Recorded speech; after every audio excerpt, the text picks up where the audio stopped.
Good afternoon. Welcome to the Saskatchewan Environmental Society Solar Co-op 10th anniversary celebration. My name is Susan Ann Spunk, and I have the privilege of serving as chair of the board for the SESSC, or the Solar Co-op. As we begin, I'd like to acknowledge that we are gathered on Treaty 6 territory, or La Territoire de la Traite 6, and homeland of the Métis. My roots personally on this land are 3 generations.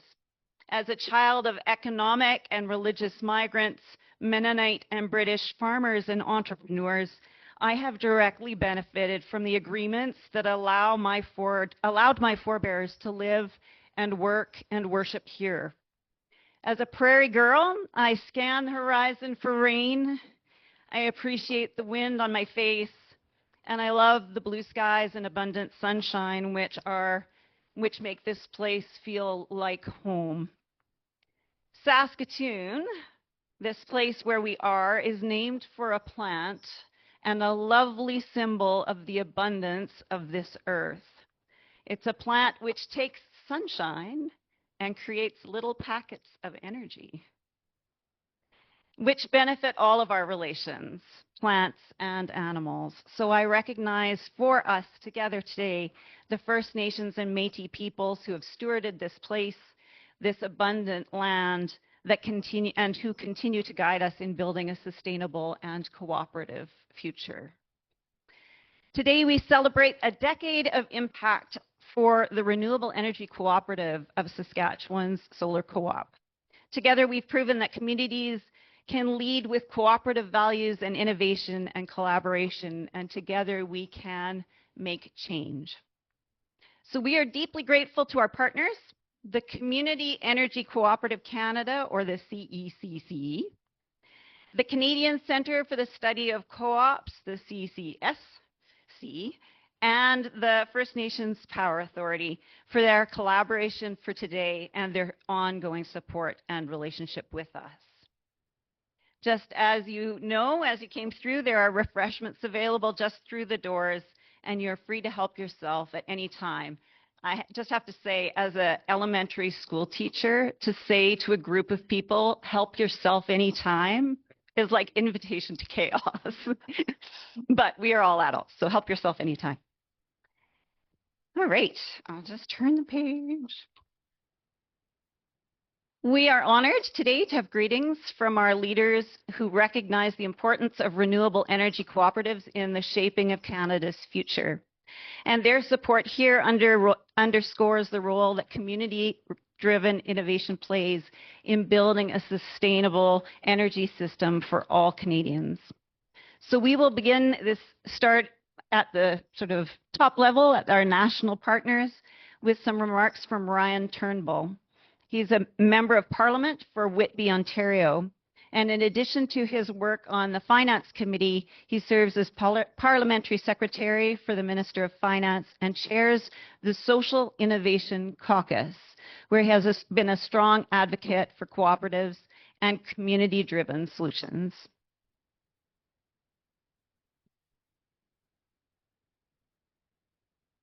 Hi everyone, I'm Ryan Turnbull, Parliamentary Secretary to the Minister of Finance and longtime supporter of Canada's cooperative movement. I wish I could be there with you in person today, but I'm truly honored to join you virtually to celebrate this milestone and momentous occasion, 10 years of the SES Solar Cooperative leading the way toward a more sustainable, inclusive, and community-driven future. Across Canada, cooperatives are proving that the best solutions don't come from the top down, they grow from the bottom up. In a time of climate disruption, economic uncertainty, and rapid change, cooperatives offer something rare and essential. That's stability rooted in community. They endure not by resisting change, but by adapting together.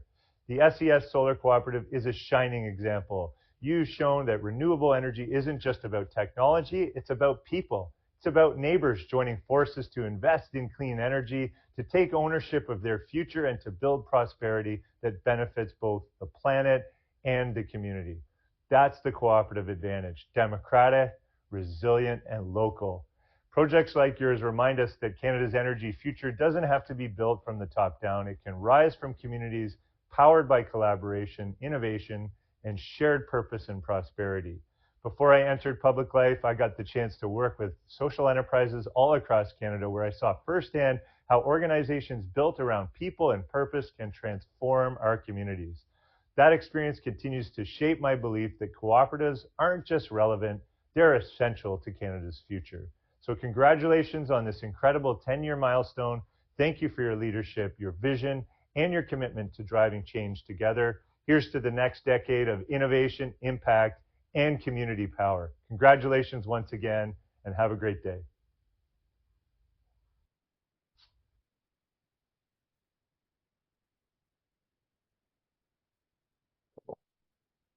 Next, we are pleased to welcome Erica Ritchie, MLA for Saskatoon-Nutana. Erica is an environmental engineer and community leader who has dedicated her career to advancing climate action and environmental protection and sustainable development. She currently serves in the opposition as Shadow Minister for Crown Investment Corporations, Sask Water, and Sask Water Security Agency, and has been a strong voice for sustainability and public accountability here in Saskatchewan. Erica, please.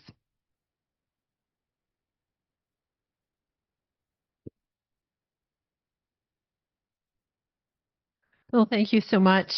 It's such a pleasure to be here and bring welcoming remarks on behalf of the NDP and Carla Beck. And as someone who's been a member and an owner in this cooperative, it's especially gratifying for me. And join with all of you in celebrating 10 years of the SES Solar Cooperative. As a past board member of the Saskatoon Co-op and advisor to the SES Solar Co-op, I'm passionate about the power of co-ops, building a sustainable energy future, and I'm generally thrilled to share in this milestone with you. I want to start by recognizing everyone who's been a part of this journey, the board, staff, volunteers, and founding members, and all of your partners who have helped along the way. I know this kind of work isn't easy, but what you've built shows what's possible when people are committed to a shared vision. I want to also recognize MP Ryan Turnbull, Martha Smith, and my legislative colleague Ken Cheveldayoff, who's here this evening as well. And I value the opportunity to work together on issues that matter to our community, because a transition to clean, reliable energy should unite all of us. Diversifying our energy mix, which includes nuclear and renewables, is good for Saskatchewan. It strengthens our sovereignty, creates good paying jobs, and ensures public ownership of our power systems. What this co-op proves is that when communities lead, we build energy systems that reflect our values: reliable, affordable, and locally driven. The cooperative model has long been one of Saskatchewan's great strengths. Today marks 10 years of SES Solar Cooperative proving that renewable energy isn't just about technology, it's about people coming together to build a durable future. In my work as an environmental engineer, an MLA, an advocate for co-ops, I've seen how when people work together, we find solutions which protect the land, create good jobs, and keep energy affordable. At a time when so many people, especially young folks, are feeling the weight of the future, facing climate anxiety and frustration at inaction, this is exactly what we need to see. People identifying a problem, seeing the gaps, and taking action. Next week, we'll be back in session, and our NDP caucus, led by Carla Beck, will be focused on the future, where Saskatchewan leads in renewable energy, where our crown corporations are strong, and where families can count on affordable power made right here at home. So as you celebrate this 10-year milestone, take pride in what you've accomplished and let that same hope and collaboration carry you forward into the next decade.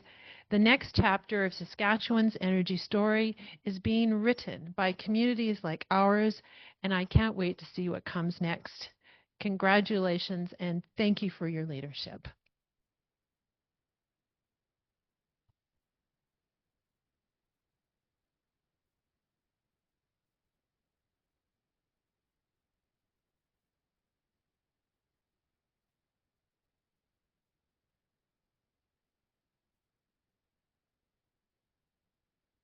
We're also honored to welcome the Honourable Ken Cheveldayoff, MLA for Saskatoon Willow Grove and Saskatchewan's Minister for Advanced Education. Minister Cheveldayoff is the longest serving elected representative in our legislature with over 2 decades of service, for which we thank you. He has held numerous cabinet portfolios, including environment, First Nations and Métis relations, and Crown corporations, and we thank him for joining us to mark this milestone. Mr. Cheveldayoff.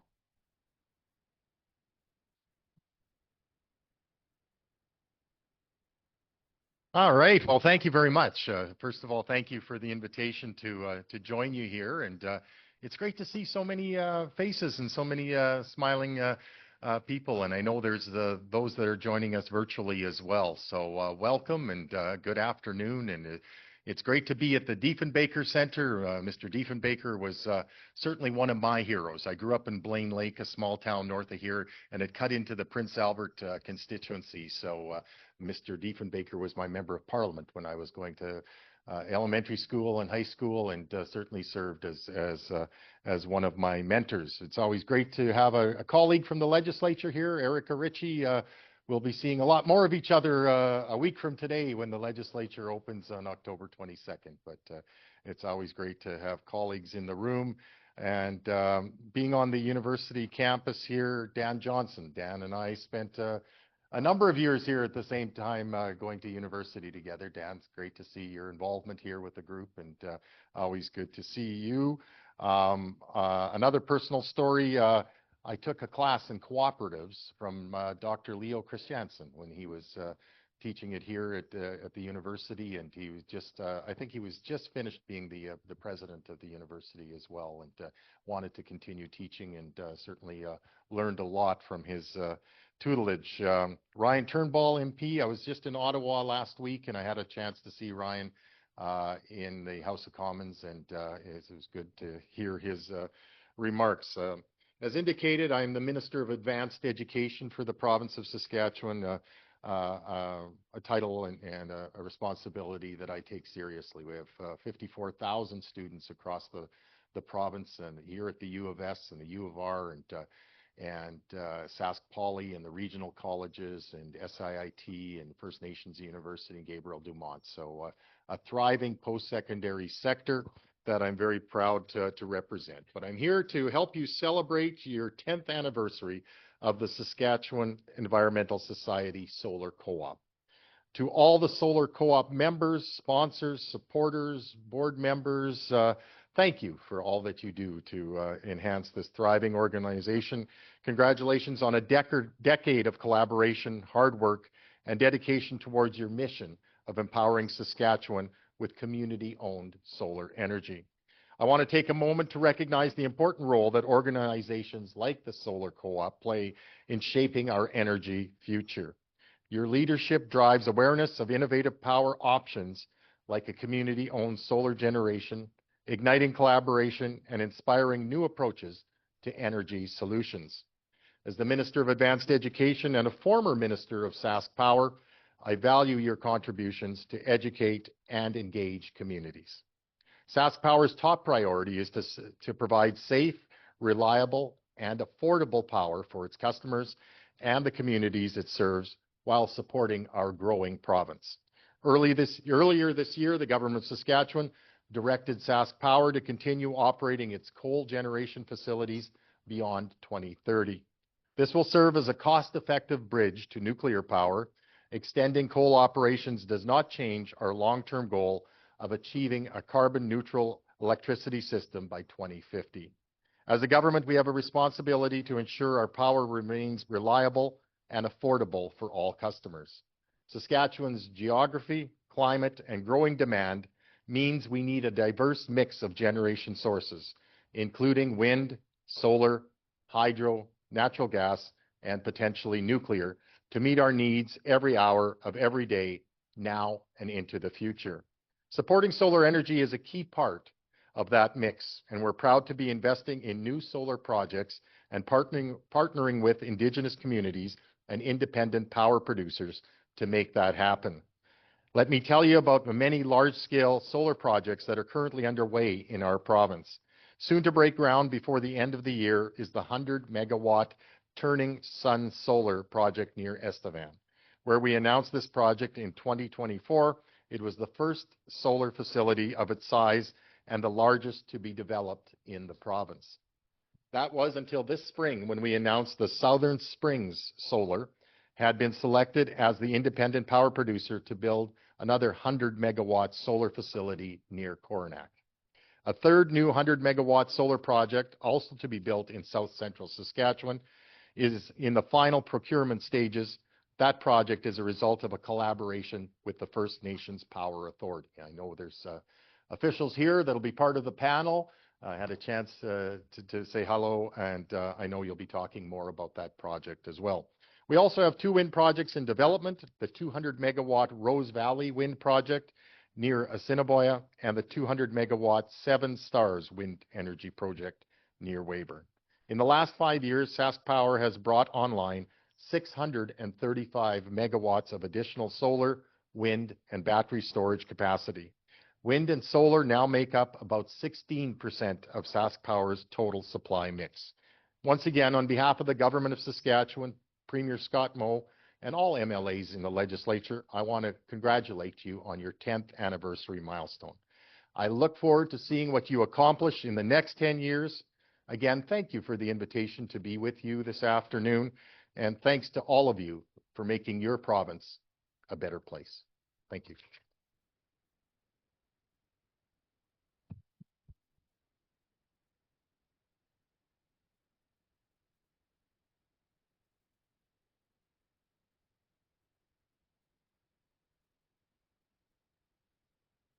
We're pleased to also have some remarks from Martha Smith, the incoming interim director of the Johnson-Shoyama Graduate School of Public Policy. The Johnson-Shoyama Graduate School has been a valuable partner in advancing research, leadership, and policy dialogue on sustainability and cooperative innovation. We're grateful to have Martha with us today as she steps into this important role.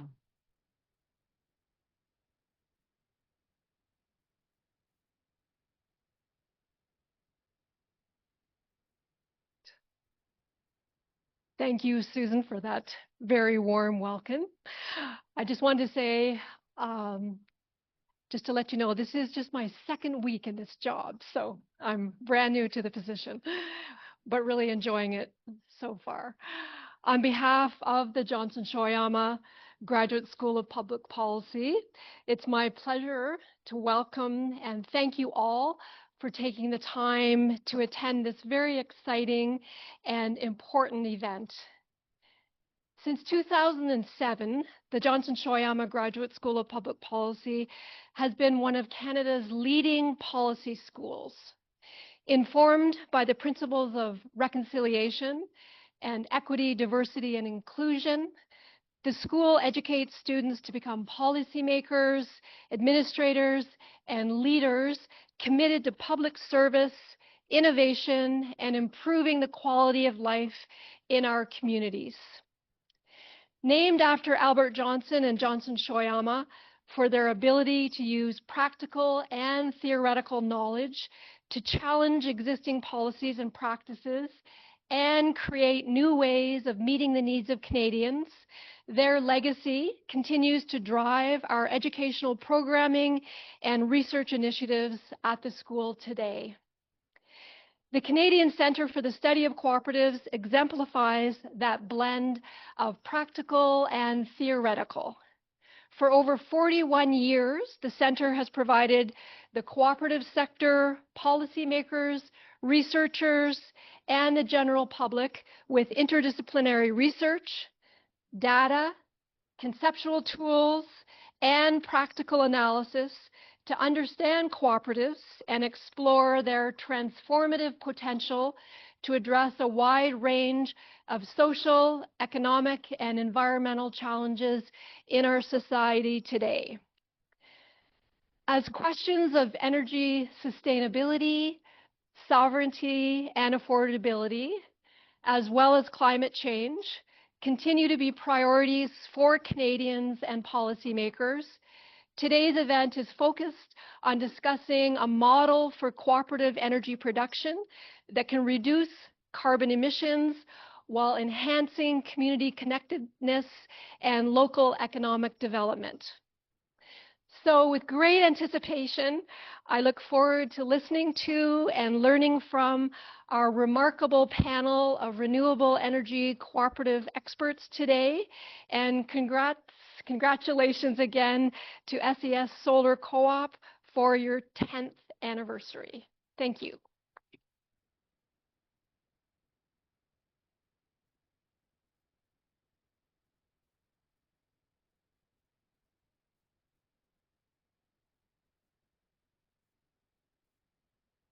Thank you to our government representatives for their support and encouragement. Thank you, Martha, for your thoughtful words, and for Johnson Shoyama Graduate School of Public Policy for their partnership with us and looking at shaping the future of cooperative leadership in Saskatchewan.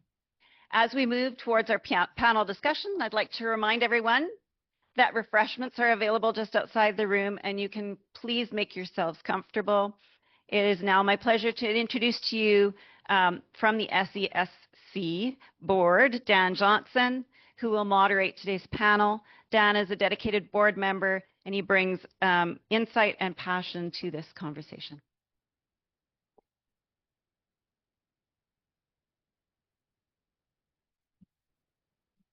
Thank you so much, and thank you so much for taking time out of your busy schedule to join. What did you use for a term? Incredible panel or remarkable? Yeah, Marc-Andre was so excited to hear that. So I just said to him, we'll see. And thank you so much for the introduction. As Susan said, I'm Dan Johnson, a proud member of the SES Solar Co-op. And I'm really happy to be a moderator for tonight's panel. So our discussion tonight is going to cover 4 themes.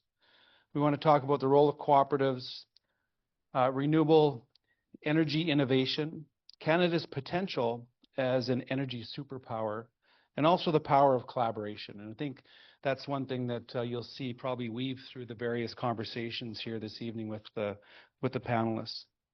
And so we've gathered a number of panelists this evening. We'll have 2 in person and a third will join us virtually. And they bring deep expertise in cooperatives, renewable energy, community-driven innovation. And together we'll explore how renewable energy cooperatives, or RECs as we refer to them, are shaping Canada's energy future.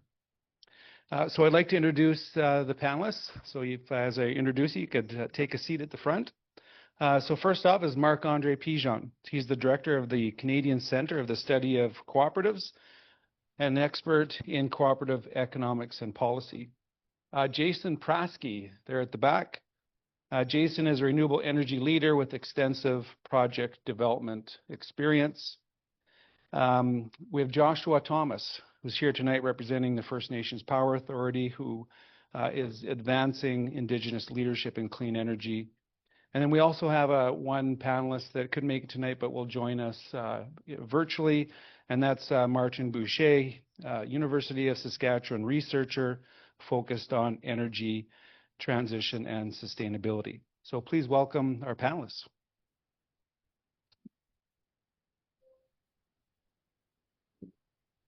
So given the travel complexities, Martin won't be able to join us in person, but what we thought we'd do is have him just start the conversation off the bat, and so he'll join us virtually and say a few words around the concepts and the topics that we're going to talk about this evening.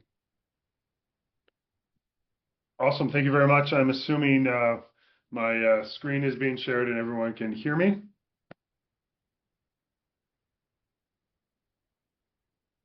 Yes. Awesome. Okay, yeah, no, thank you. I'm really disappointed that I couldn't make it to my old sort of stomping grounds at at JSGS.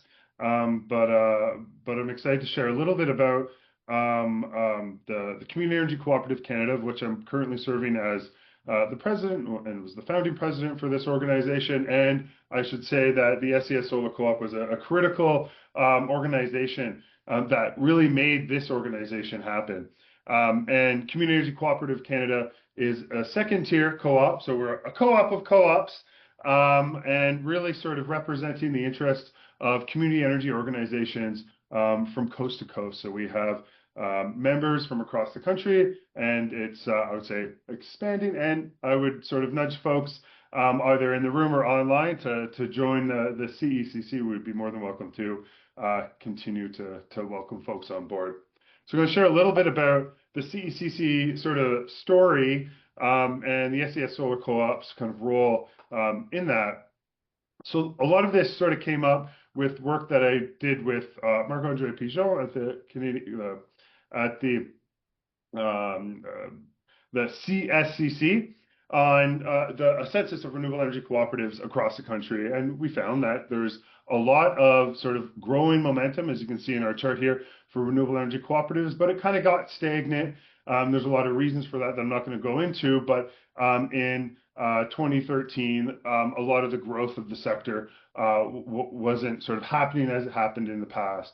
And there's sort of some reasons for that: economic and sort of internal challenges, operational, or volunteer board burnout, difficulty finding board members, external barriers like high grid connection costs, high interest loans, regulatory challenges, some political challenges and shifts. And if you want to really dig into all of that wonderfulness, good news, we're both academics, so we publish stuff, so you can find a report and an academic publication that goes into this.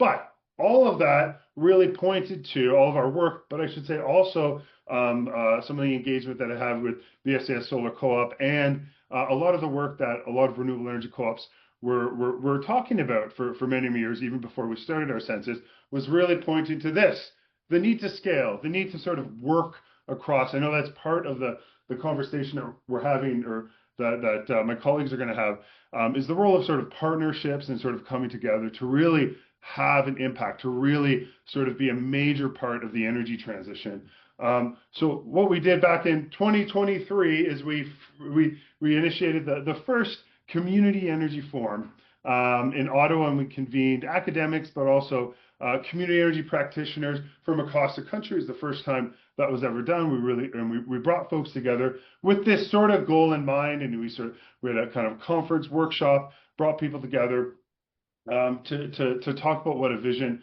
could potentially look like for that kind of organization. So our first year, so that's 2024, we really sort of build the foundation to scale. So we convened our first meeting. We had a steering committee of which I was the chair. We formed our name, Community Energy Cooperative Canada.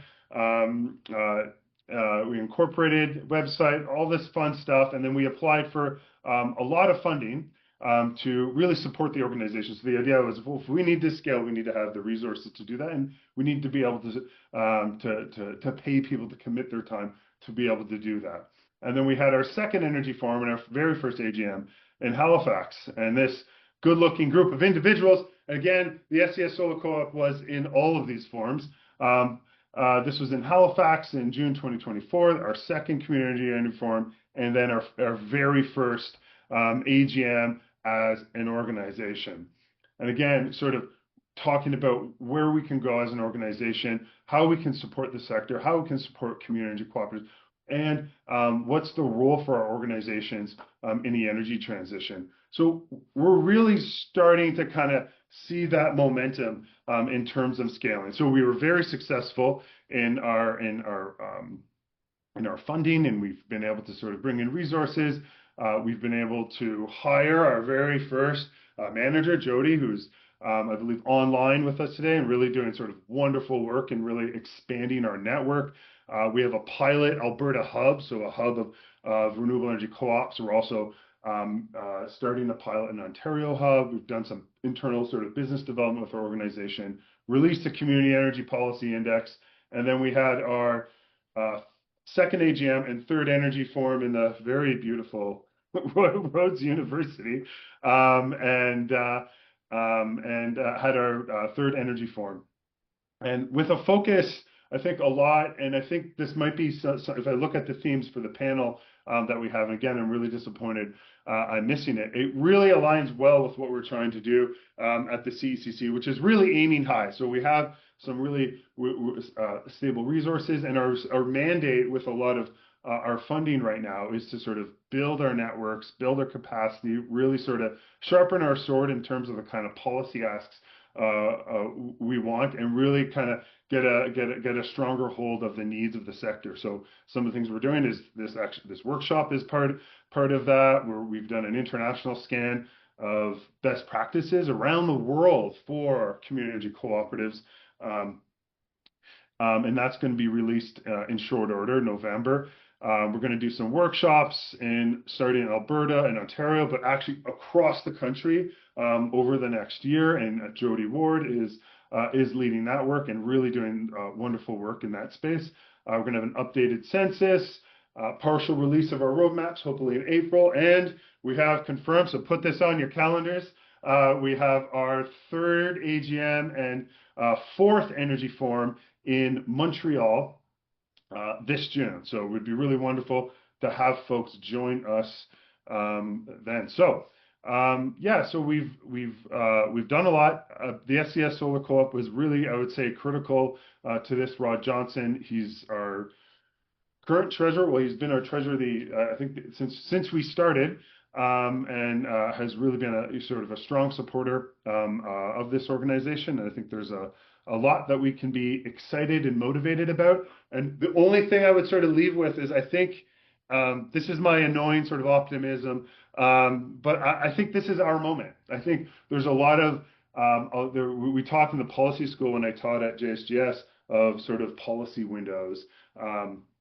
And I think that's it right now with the sort of the economic conditions, the state of the energy transition, the need for local, some of the challenges that we're facing. And we're very much, renewable energy co-ops around the country are a solution to a problem that's quickly rising to the agenda. So I think it's an exciting time for renewable energy co-ops and our organization. And thank you very much. And I'm very sorry I couldn't be there today.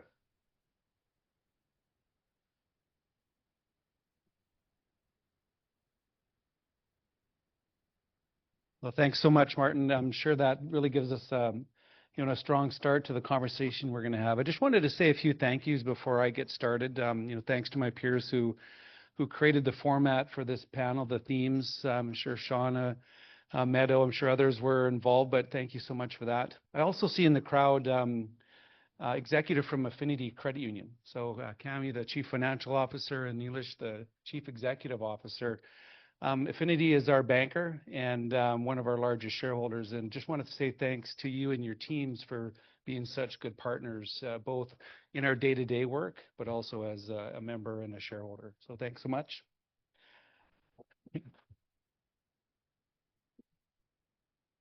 So as I said earlier, we have three themes that we want to cover and an array of questions within that.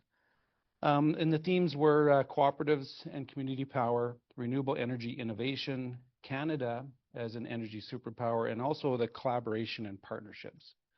So I'm going to start off with the first theme, and maybe I'll start with you, Marc-Andre, and we'll move from right to left. And really this one is talking about why is the cooperative model uniquely suited to renewable energy, and maybe tailor that, your response with your respective organizations. Sure. Thanks. Can you hear me okay? Excellent. Okay. Yeah, thanks, Dan. When these questions were shared in advance, and this one kind of stopped me for a minute because I think I'd say historically, I'm not sure I would have said that the cooperative model was well suited to renewable energy in the kind of early goings, right, in the 70s and 80s. But I think it's definitely suited to the model today. And part of the reason I think it's suited to the model today is because the cost of production of installing panels, solar panels, for example, have come down tremendously in the last 10 years, right? So it's a model that allows small community organizations to scale in a way that I think was pretty difficult to do in the past. And in fact, when you think about energy production historically in Canada and most jurisdictions, it's been large centrals, nuclear power plants in Ontario or Quebec, or big coal-fired plants in Saskatchewan. But what the renewable energy revolution is enabled is this kind of much more disaggregated production, and that does lend itself to cooperatives. And one of the interesting ways that cooperatives traditionally have scaled, and Martin's organization is an example of this, is they've kind of, they keep a very kind of community connected frontline operation. So that would be your local SES type co-op, but then they build these central organizations that support the development of the locals, right? And so the renewable energy cooperative sector is already starting to do some of that. Another way so that's part of the way you get scale is you kind of centralize a lot of shared services so you don't have to do it, 100 times over. You do it once at the central level, and that's good. So that's one of the ways you get scale. And the other way you can do scale in the energy space, which is really neat and exciting, is you can scale individual homeowner production. So we're starting to see this model where organizations, and they could be cooperatives, I don't know of any yet in Canada, but Martin might, where they aggregate production from a bunch of households and then hold that and distribute it to the grid at the appropriate time, at the appropriate price. And so your members, you start imagining the cooperative in this context as a producer cooperative, the same way the wheat pool would have been a producer cooperative for farmers, right? So in this case, people are farming sunshine on their homes, and they can aggregate that production through a cooperative. Now, we're not there yet, but the model allows for that, and the technology allows for that, and the IT infrastructure allows for that. So we're just a step away from this really radical form of aggregation and scale that can live locally, but get the scale that we would traditionally only had in these big central production facilities. So that's what's really exciting to me. And the other component of that is we have digital technology that allows you to optimize these things in ways that you couldn't do before unless you were a SAS power. And so now we can do this at a much more disaggregated level than we could in the past. This is the internet logic infiltrating energy. And I think policymakers have been a little slow to come to this realization, but it's here. It's now. It's happening. The biggest renewable energy producer in the United States is Texas, a Republican state. 40% of their energy comes from renewable. There's no reason Saskatchewan, we're already at 16, I just learned here a moment ago. There's no reason we couldn't do much more and anchor it in community, which has traditionally been the strength of this province, right? This communitarian ethos that John Diefenbaker embodied. Why aren't we leveraging opportunities to kind of bring that back? And the cooperative movement is an opportunity to do that. So that's what I have to say. Thank you. Thanks, Mond. Thanks so much. Jason, you're up. Yeah, thanks, Dan. Well said, Marc-Andre. What he said, plus, I think how the solar co-op here started was really, a lot of us were seeing the economic opportunity that solar power. It was prime time to do projects like this. Tens and dozens of hurdles on our projects along the way, being a first of in many circumstances. But I think the cooperative or community aspect of why we do this is just a need for change. We all would love the utility to just handle all this for us and have the cleanest power economically available. Saskatchewan, for some reason, with the best sun in Canada, we're kind of the last at doing this. So we all wanted to show that it's possible, and I think the quickest way to do that was take our human renewable energy and get this stuff going. And we'd love to have this replicated, if not from ourselves, with other smaller or larger cooperatives across Saskatchewan and Canada. The CECC has been, I think, wonderful for us to cling on to or be a part of, a spoke in their wheel, because it's happening in way greater numbers and volumes in other places in Canada and overseas. So I think that's, especially at this scale, it's been a great start to have this as a cooperative, and those people that agree and want to contribute financially or with the rooftops. It's been a great way to get that started and feed off of our, like I say, our own human renewable energy. Thank you. Joshua. Yeah, in terms of renewable energy, especially solar, when you look at other energy options, and you mentioned something like nuclear, and it's starting to change a little bit, but it by far, in terms of all energy sources, is the most modular, is the most scalable. You know, from a single solar panel powering a street light to a few panels for net metering on a house to 100 megawatt projects, hundreds and hundreds of acres. So in terms of different energy projects, you might find a hard time finding enough people to create a co-op for a nuclear power plant that costs billions of dollars, but you'll always be able to find enough people to do a solar co-op, and you're always going to be able to make it the size that you need for your community or for your project. So on a technical level, solar by far is the best way you could or best energy you could implement a co-op model to. It was mentioned before that there is a couple solar projects. One announced last year. It's a 100 megawatt solar project, partially owned by an Indigenous community. And that was all done by SAS Power, and they had an Indigenous equity component to it, which is really great, which is awesome. So it's allowing Indigenous communities to participate in the energy sector on a scale that they couldn't before. FMPA is in the finalizing a new solar project, and our equity component, don't know if I can say exactly what it is, but it is magnitudes higher than what SAS Power's equity component was. And we didn't do this because we wanted to benefit one nation more than everybody else, or we wanted one nation to get all these different benefits. We did it so that it would force nations to come together to create kind of like a co-op by themselves. So instead of having one nation benefit from it, we forced them to say, hey, we need the equity component to be higher. And so we're going to suggest that many nations come together so they can actually afford something like this. And that's what happened. We have multiple nations on this project, and a multitude of nations are going to be benefiting from it, not only from actually owning the solar project, but doing the work in construction, labor, and all those things. So solar power really fits well with the cooperative model.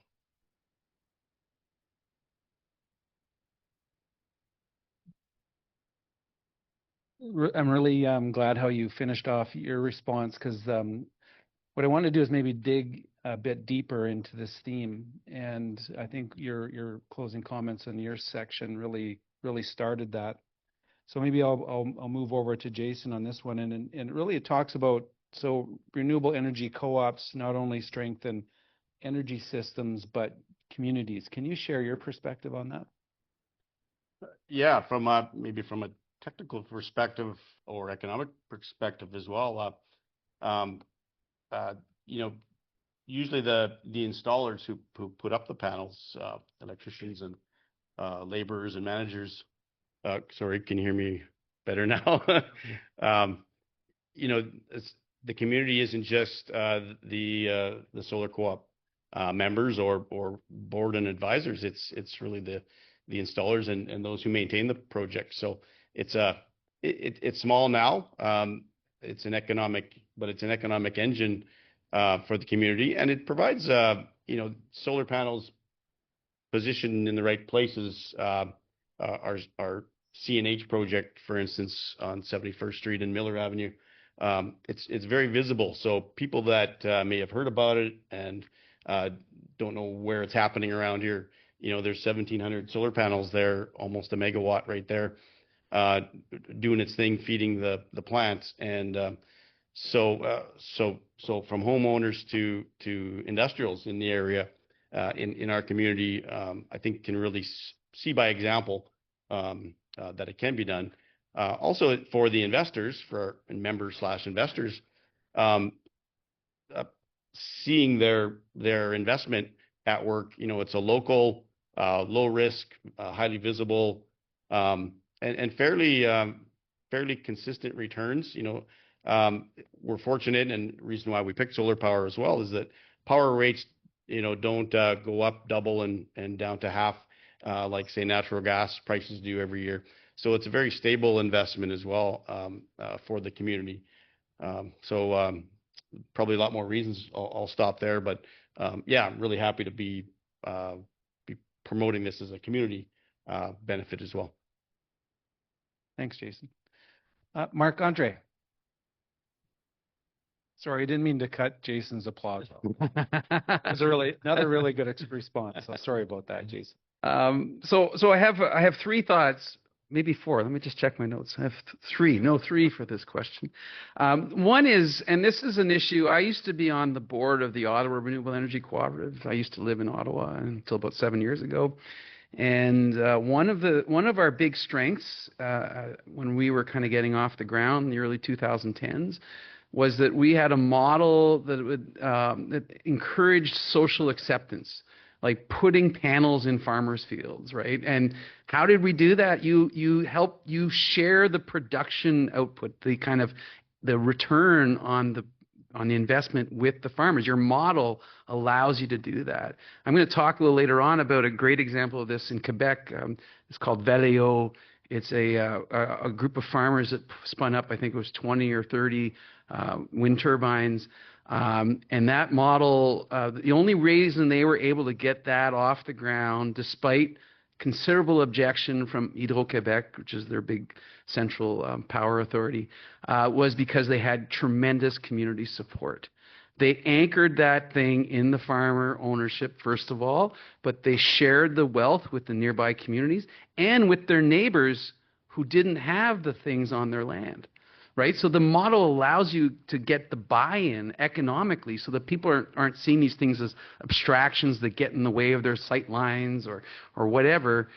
They are starting to see the economic return and benefit of that shared ownership. So the model allows you to do that, and we call that the social acceptance feature of the cooperative model in this space. So that's really important. There's the networking and education component. So when I was on OREC board, our board was very diverse politically. We had conservatives, New Democrats, liberals, like across the political spectrum, and we came together. The co-op model allowed us to come together with this shared objective, right? It transcended these political divides that are seemingly so getting worse.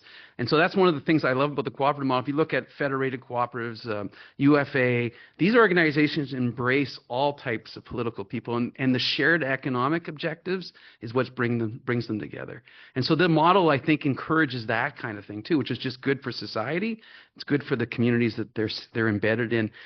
We talked earlier about the model's capacity to scale across. This is a logic that people have forgotten, but the cooperative model was very good at, is not getting big in one organization, but anytime you get too big, you spin off a new organization. And then you centralize the back office operations at the central level. And then that allows you to be responsive to community while getting the scale. I'm going to keep coming back to that theme because it's such an important concept, and it's been lost in the DNA of this province and many other places. But we need to think about things from that perspective. And then finally, I don't know if anyone's familiar with the great American sociologist, Robert Putnam. He wrote a book called Bowling Alone, where he documented this trend towards anomie, this sense of, in the last 40, 50 years of people feeling very isolated, not connected, not networked, right? So what does a cooperative model do? Is it helps fight that trend. We do governance courses, again, with cooperatives across Canada, and it's wonderful to see people, again, of different political stripes coming together around that shared objective and transcending both their isolation as individuals, but also their political divides. And so the cooperative model allows for that and allows for this kind of recreation of what Putnam calls the we society, a society built around civic engagement. If you look at the early 20th century, this is when all the big organizations like Rotary clubs and Lions and you name it, right? There was a mass movement towards collective action that anchored a communitarian ethos that was really rich in this province. And I think the cooperative movement offers that opportunity, and the solar cooperative movement especially offers the opportunity to kind of rediscover that and to anchor it in something so vital to our day-to-day lives, which is energy production, right? So there's that part, and then the education that goes with it. Learning about energy production is actually really cool. I have solar panels at home. I have a heat pump. And I have a tool that allows me to optimize. I'm getting this new technology, right? I'm one of 13 Canadians who's going to have this new box that allows me to optimize my energy production or allocation. I'm going to run my gas furnace or my heat pump, and it's going to optimize based on cost and production and use patterns. Like, this is really cool. I check that app 100 times a day. Okay, so think about a citizenry that's engaged with their production in such a fundamental way. It changes the complexion of the province. So we have this opportunity to do something really cool from a community perspective that I think we're just starting to get our heads around, and there's much more we can do. Thank you. Okay, if it's okay with the panel, I'm going to switch to our second theme, and this is around renewable energy innovation. So I'm going to start with you, Joshua, and what I want to maybe start is for you to think about maybe some barriers that exist in your profession or in this topic, and how you might look to overcome them, and maybe follow up with what excites you about the future around the innovation in this space. Yeah, so in terms of barriers, especially for First Nations communities, there's a lot. Capacity is a huge one. People who grow up on First Nations communities, if they go to school, if they want to get a higher education, if they want to go to trade school, university, they can't typically do that and stay on their nation. And so it's kind of a brain drain from these Indigenous communities. There is very limited capacity to actually develop a lot of these projects. Another one is policy. I think it just needs to be easier to be able to develop these kind of things, especially in your own community. If there's policy change, then that will be really beneficial in terms of allowing more of these types of projects. And could you repeat that second part? Yeah, more about how to overcome them, and then what excites you most about the future of innovation in renewable energy. Yeah, overcoming a lot of these problems is going to be a lot of training, education, advancing capacity building projects in communities.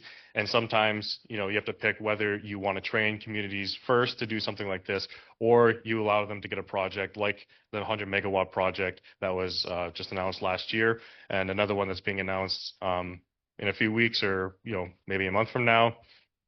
By developing these projects, you're providing jobs for a lot of the First Nations communities. And a good example is Cowicess. They have a lot of renewable energy projects going on, and they have projects located near their community. The developers took in these Indigenous people, trained them, hired them, and now that the project's over, they still have those skills, and they're able to get hired from other solar developers, or they're able to do solar development on their own on a smaller scale in their community.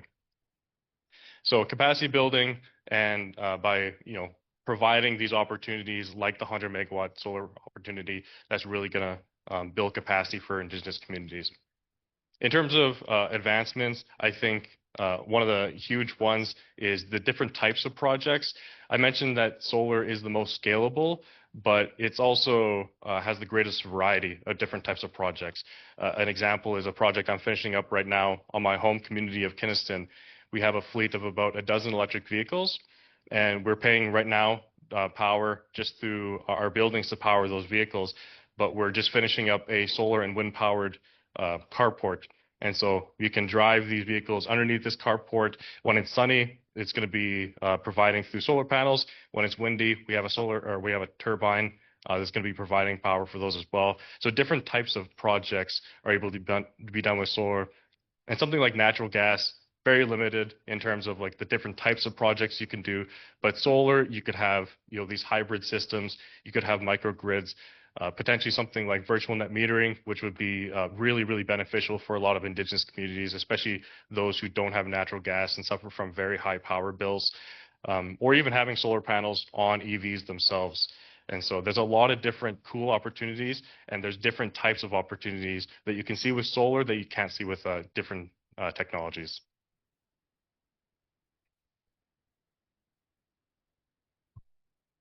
Thank you. Maybe before I pass it over to Jason, can you just give us a little Coles notes on virtual net metering? Yeah. So it's actually kind of similar to a co-op, a little different. Net metering is when you have solar on your house, and when you're using the energy, you're just using it straight from the solar panel. When you're overproducing, that is sold into the grid, and you have credit on your bill. Virtual net metering would be basically like a co-op, a solar co-op. Instead of getting returns on that, it would actually be seen as like easements on your bill, so credits on your bill. This would be something would be super beneficial because you can build it to scale, so you can have something a lot bigger rather than a bunch of smaller projects with, they all require their own engineering, their own design. Those add up a lot of costs. When you can have one system, that's really going to make it a lot more affordable. And a lot of people just cannot afford to put solar panels on their homes, but communities, especially if they're able to get funding, they're able to benefit everybody with something like this, not only the ones who just can afford to build it. And not only can you kind of choose how to build it, you can also choose different areas. So instead of having it, if you're a community north of Prince Albert, instead of having your virtual or your net metering on your house, which is 30% less energy than something like Estevan, you could build it in Estevan and then have those bill credit savings on your bill as well. And so this is something that would be very, very beneficial. And instead of it being a revenue generating project, it instead is a bill saving project for community. Interesting. Thank you. Jason. Thanks, Dan.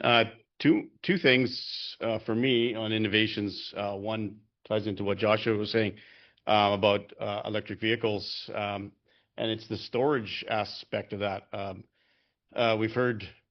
We know, but we've heard for years now that I won't mention the renewables aren't base load power, but they can be, and especially at a decent cost nowadays, from hourly or overnight type of storage, like a vehicle battery or separate battery storage, to what Saskatchewan's been really good at is underground energy storage.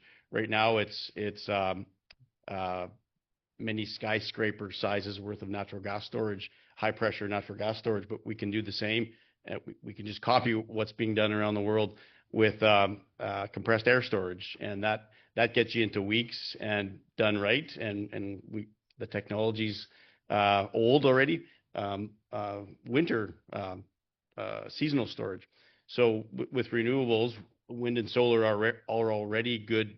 How they complement each other by day or by over a day or a night. But to get us through our winters, yeah, we can get through them with renewables. It's a big change here, maybe not elsewhere, but and I'm excited about it. It doesn't have to be going to zero emissions tomorrow, but I'm really excited about it, and there's some experts in Saskatchewan that can get us there. The second one is, and something that the Solar Co-op tried a few years ago, was behind the meter, I guess solar power in this case. It's something that, Sask Power had the net metering program, and Saskatoon Light and Power and Swift Current. Nothing was talked about going bigger than the 100 kilowatts. Again, other provinces allow much bigger solar projects than that. And so we went through the electrical codes and couldn't find a reason not to do megawatt size behind the meter to industrials. And I think with the help of those industrials, Sask Power didn't really slow us down. Again, it was new, and there's a lot having been done since then.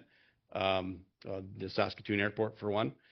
To me, that was not necessarily an innovation, but an innovative way in Saskatchewan to go bigger with solar and multiply that many more times. The Buffalo Pound Water Treatment Plant has 2 megawatts of solar feeding directly into their plant because they use so much electricity. And then on the what needs to change to help that? Yeah. Again, policy. Again, it's being done around the world. We just need to copy the policies. Sask Power, I'm grateful for the low cost, reliable power. They have a good reputation of that. But with the energy internet, I think is what Marc-Andre and people are calling it, and the digital technology, we can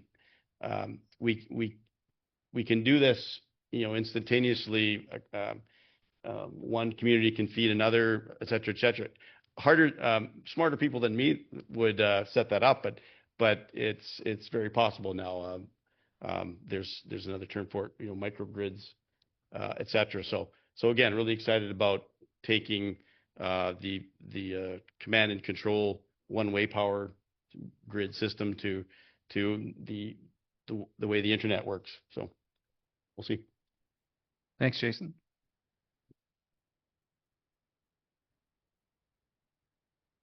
Marc-Andre, you're up. I thought Dan was going to move me to the next question. Like, Dan, I have things to say. No, we have a good time, which is actually quite interesting because Marc-Andre and I have been on a few panels together, and rarely do we finish on time. So I'm actually quite excited about this. We'll see. It's a first. I think it's the other two that are really making this work. Yes, exactly. All right, so I'm going to start with the barriers. I think Josh really nailed it. The policy, or I think the conversation so far has nailed it. The policy environment is probably one of the big barriers, and just this kind of awareness matter. I love the idea. Virtual net metering is the kind of, I hate to say silver bullet, but it is a bit of a silver bullet to me, and it's like the magical key that can unlock so much potential. We know how it works. It can be done. So that's one big obstacle that I think we can lift. I think, we haven't talked about this much, but from the cooperative perspective, funding is another challenge, is to kind of scale some of these organizations and do the investment. I know you've been successful at raising, money, but is there a way to raise even more money, right? And if you look at other successful cooperative ecosystems, I was just looking at Quebec today. They have about $15 billion of investment funds targeted to the social economy, including cooperatives. $15 billion that's waiting to be deployed. And they've nurtured that with their policy environment. That didn't just happen. It happened because there was intention, and no other province has even come close to that. But and there's a reason why Quebec has every year 250 new cooperatives. It's because they have the institutional support to make it happen. And there's tax policy. There's all sorts of measures that encourage the development of those funds. So I think that's something that we could do from another angle on the policy perspective. On the renewable energy cooperatives themselves, a little bit of a critical note, because that has to happen too, right? I'm in an academic environment. I think there's a lot of people in the renewable energy cooperatives are content with what I call the investment cooperative model, right? So you raise money, you invest in products, you invest in solar panels or wind turbines, and then you generate a return. You return that money back to your members. Well, that's a bit of a weird cooperative model, because historically the cooperative model is anchored in a user relationship. The people actually get a service or a good from their cooperative, right? So the evolution of the model, in my mind, has to move towards people buying their energy from the cooperative, or somehow having some relationship as a user to the cooperative, not just an investor. I worry about the sustainability of an investor model from a cooperative perspective, when what you need to do is step into that user relationship, that providing energy. In Europe, they've crossed that line, and it's made a big difference. It's allowed their sector to grow dramatically. So I think there's a bit of a mind shift that needs to happen in the renewable energy cooperative sector to get away from this kind of investment. It's a great way to start, but I think we need to transition eventually. So those are the barriers that I see out there. And then in terms of the opportunities, all things these fellows said, I would only add that aggregation piece. And I think just building a bit on what Josh was saying, bringing energy to remote communities, that are diesel powered for now, right? There was a great story about a year ago about a community up in the Northwest Territories that, for people's whole lives, they've heard these generators running all the time, and then they put solar panels in quiet. They could hear nature again. That's transformative stuff. So there's an opportunity to do really interesting things in those remote communities, and I think that's a great exciting thing too. Thank you.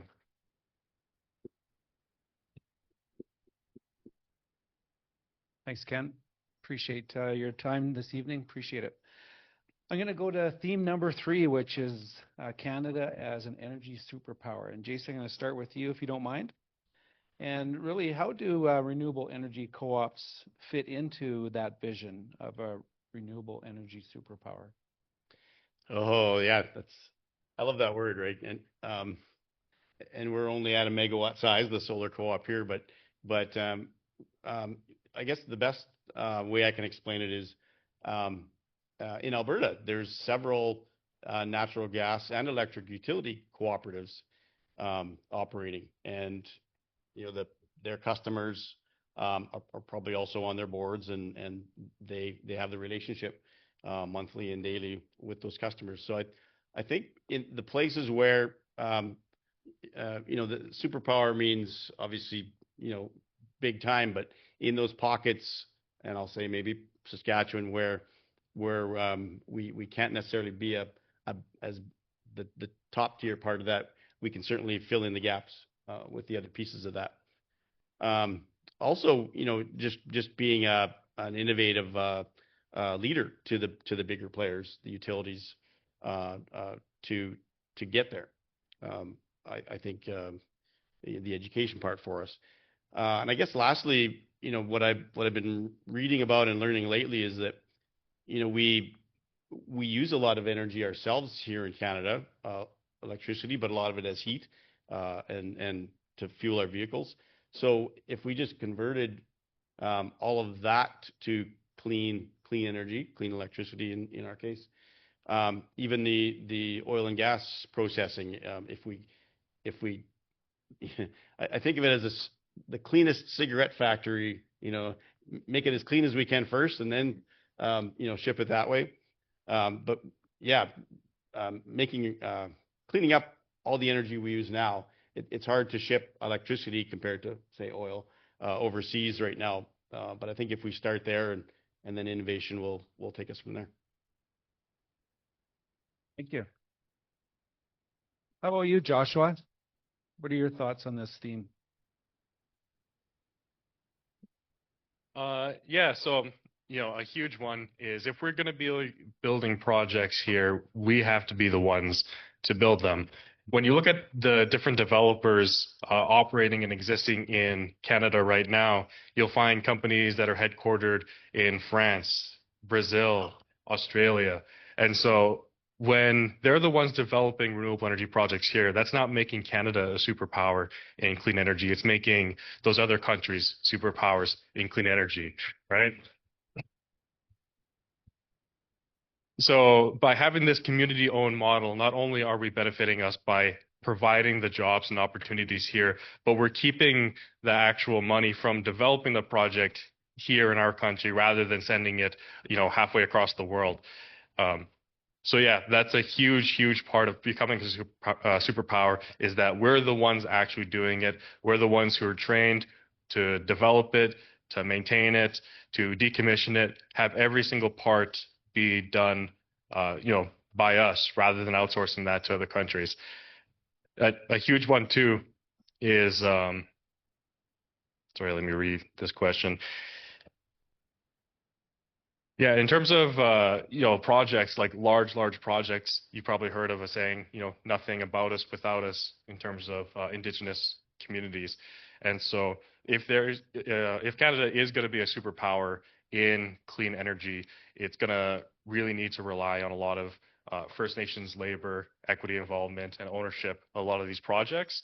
And that benefits not only the First Nations communities, but everybody in Canada by decreasing poverty, by increasing access to these capacity building programs, education. It's going to benefit all of Canada.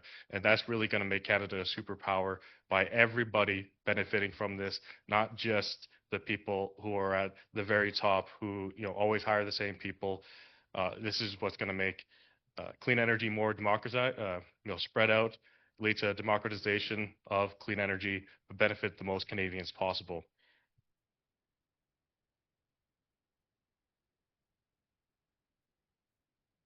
Thank you. So, Marc-Andre, maybe touch on that a little bit, and then let's go to the second part of this theme, which is talking about how can we influence the policy around that. I knew that would perk your interest, and we will officially going over time because of Marc-Andre's passion towards policy. So, but if you wouldn't mind, if you could bookend that, I would appreciate it. Okay, really quickly, look, I'm not a big fan of the word superpower because it connotes to me like giant projects like the James Bay hydro facilities or the efforts by Quebec to build Grande Baleine, which was another kind of successor project that fortunately I think Indigenous communities shut down, right? And so there's this huge, I think, social acceptance risk with this notion of superpower equals big, but also there's a fragility with big and superpower, right? We forget, like, well, Canada after World War II emerged as a bit of a military superpower. How did we do that? Well, it's because everyone else got wiped out, right, except the United States. And like, so part of your superpower strategy, in my mind, is resilience. How do you build a system that's resilient to systemic collapse everywhere else? And I don't think we're thinking that way. We're thinking big is better, and that's the end of it, right? And we need to reframe that. And I love what Josh was saying. Part of the resilience is having capacity here, not over there. And you need to learn by doing. We've undersold ourselves on that learning by doing. And the more you anchor it locally, the more resilient you are, the more scaled it is in this kind of cell-like way, the more resilient you are. And that's how you win the long-term superpower race, not the short-term, I got bigger muscles than that guy race, which is the way it's being framed now. So as far as shaping policy, policy. what would be the approach there? Well, I got to sit down with Ryan and talk to him about this superpower framing because I'm not a fan, as you just learned. But I think so. Part of that is shifting the mindset to kind of thinking about the problem from a different perspective. But then you need to get in their heads with actionable advice on tools. So Martin mentioned we've developed this policy index that tries to weight each province's policy disposition towards community-owned energy. That would include First Nations-owned energy, other community like Saskatoon Light and Power, and in cooperatives.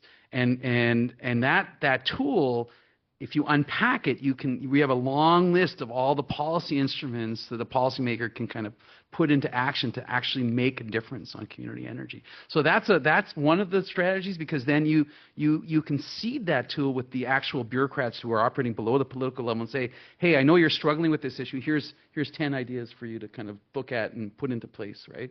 Put into action, and virtual net metering would be one of the big ones. We weight that one heavily. But the other benefit of an index, and this is the policy literature says, is you have limited policymaker attention, right? They are swimming in a world of abundant information, and they need to filter things out. They need to focus really efficiently.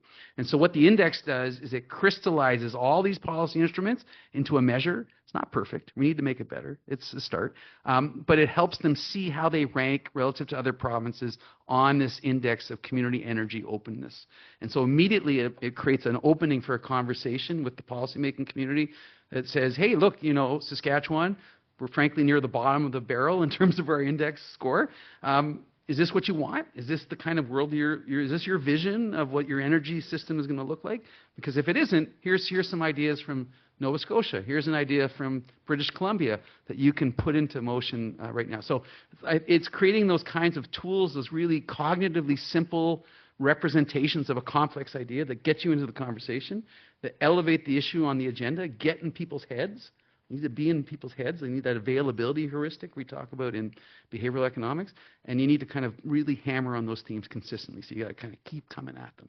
So that's how I think about the policy issue. And as Dan knows, I used to do this advocacy stuff for the credit unions in Ottawa. So it's kind of in my DNA now too. So.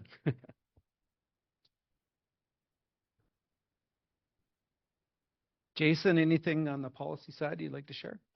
Thanks. Yeah, I didn't think I'd have much to say here, and I don't, relative to maybe the experience beside me, but the solar co-op in our experience anyway has been more provincially policy focused, and I hope we've been getting in the heads of the Sask Powers and Light and Powers. I think we have, because I think between FNPA and the solar co-op, I think we started in this journey before the bigger solar stuff at Sask Power has been happening. So I'd like to say we've had an influence, maybe not at a meeting table level, but just by example.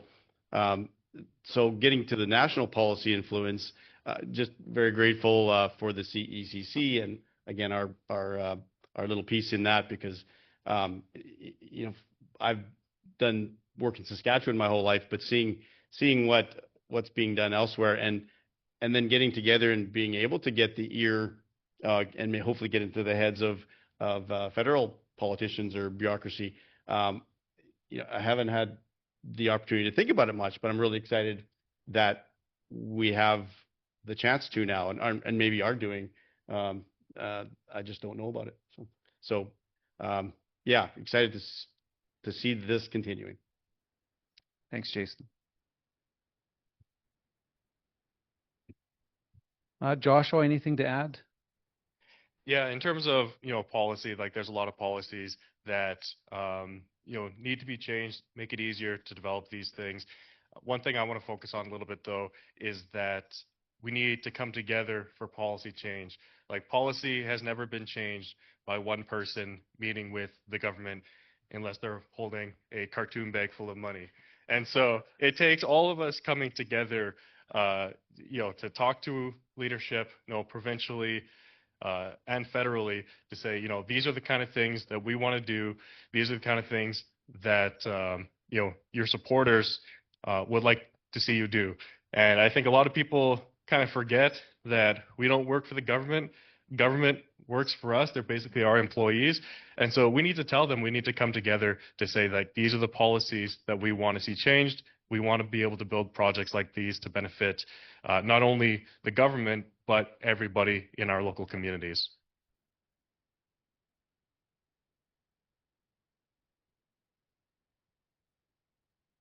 Yeah, so maybe a bit off script here. So Canadians, have this extreme benefit to be able to live on, work on and play on the lands that Indigenous, Inuit, and Métis have occupied for millennia. And, in the spirit of truth and reconciliation, maybe even in economic elements of that, is there anything there that we need to explore? When we talk about, the question talks about Canada, but really from a nation perspective, how do we come together and really explore the ways that we can influence the environment, not the environment, but the environment in Ottawa or in other jurisdictions to be able to be successful when it comes to renewable energy? Any thoughts on that? Yeah, similar, like you need to come together, and when you have just Indigenous groups going to Ottawa, and talking to, the government, they think, it's going to benefit them. If you have municipalities going, they think it's going to benefit them. And I think one thing that's going to really benefit everybody is having collaboration and partnerships with municipalities and First Nations groups in the same areas. And so, there's a lot of different projects that are going on, but you'll be hard pressed to find large projects where a municipality is partnering with First Nations groups.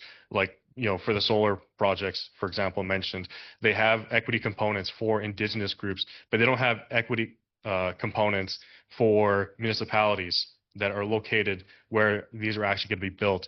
And so I think by, building projects where we're all working together and coming together and going to government to say that, these kind of things benefit everybody, I think they'll be a lot more willing to listen. Perfect. Thank you.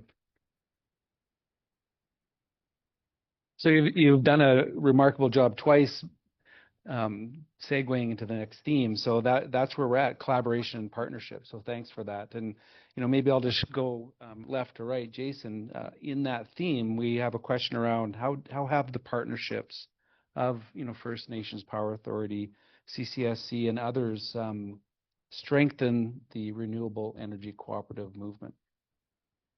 I think the best I can say to that is just all of us here today. I'm glad, at least 4 groups are kind of already doing that maybe. And those who organize this, I'm very thankful because we're obviously all on the same page.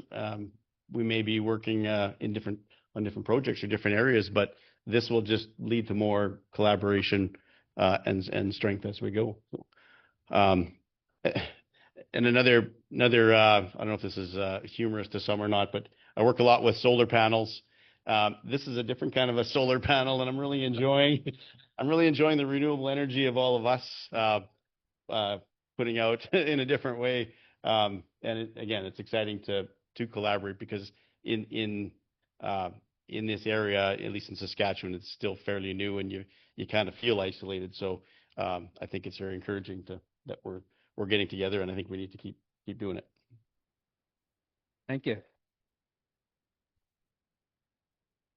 Marc-Andre. Yeah, so I think of this from the perspective of a partnership between the university kind of research community, SES, First Nations Power Authority, CCC. We can all bring our relative strengths to these conversations, and I think from our perspective at the center, that's what we've been doing. Martin referenced the census that we did, which was funded by the Co-operators Insurance Company, by the way, because they're very much locked into this this net zero transition. They live the consequences of climate change every day. They're seeing dramatic increases in catastrophic claims, and they want to get ahead of that. So they are investing in this stuff, right? So they're a great ally in this space. So I think where we can pull, Jason and Josh were saying this beautifully, where we can pull people together like this, the better off we are. And we bring that kind of research perspective to things. I mentioned the index, but also the census. And then Martin and I and a few other scholars led a lot of the work around securing funding from NRCan, Environment and Climate Change Canada. I don't know if it's still called that anymore now. But basically, we've been leading a lot of that work. We're going to conduct the workshops that are coming up, Martin referenced.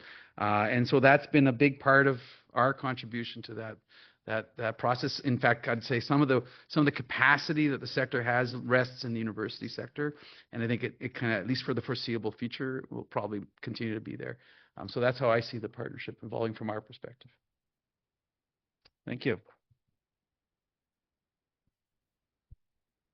So again, thank you, audience, for being patient. We have a few more questions that I still want to ask, given that we have the panel here this evening.